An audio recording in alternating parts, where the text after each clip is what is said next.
Excusez-moi, madame, j'étais sur un autre dossier. Ça va? Vous avez remarqué? Regardez. Je viens de l'acheter, c'est un Chicago 1887. Regardez comme il brille. Écoutez, madame, ça fait longtemps qu'on se connaît, alors je ne vais pas tourner autour du pot. Vous héritez du château et des terres qui l'entourent, mais aussi de 140 000 € de dettes.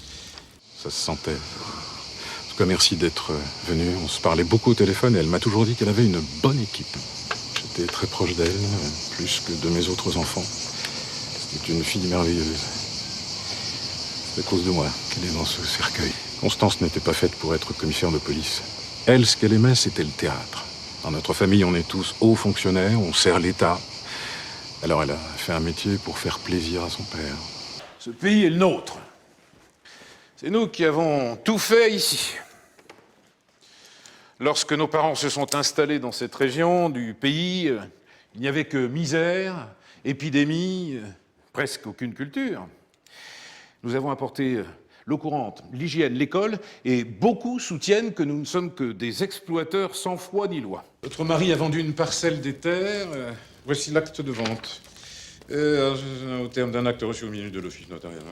Monsieur Christian de Kersingilly, au profit de monsieur Étienne Kemner. Ah, Étienne Kemner? Mais il a vendu quoi? La clairière. Mais c'est pas possible. C'est pas possible qu'il ait vendu la clairière.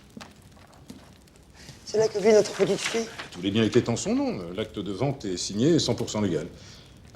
La vente ne couvre pas l'intégralité de la dette. Il vous reste encore 80 000 € à rembourser. Mes sincères condoléances. Elle avait fini par aimer son métier. Ah non, je ne crois pas. Elle qui était si drôle, si gaie, elle s'est assombrie dès qu'elle a eu ce poste. Elle s'est durcie aussi. Peut-être pour cacher qu'elle n'était pas si heureuse. Si seulement je l'avais écoutée. Si elle avait pu faire ce qu'elle voulait, elle serait toujours en vie. Nous sommes très différents des Français de France. Nous n'avons qu'une seule patrie, l'Algérie. Notre avenir est ici et nulle part ailleurs. C'est le moment de garder notre sang-froid.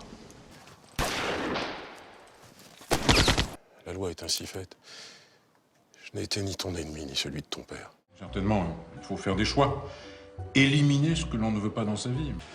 Oui, mais moi, chère Sophie, comme je travaille à ma succession, dommage, il n'y a rien de pire que d'attendre en amour, Philippe. Mais tu sais, je ne te sens pas prêt pour prendre ma suite.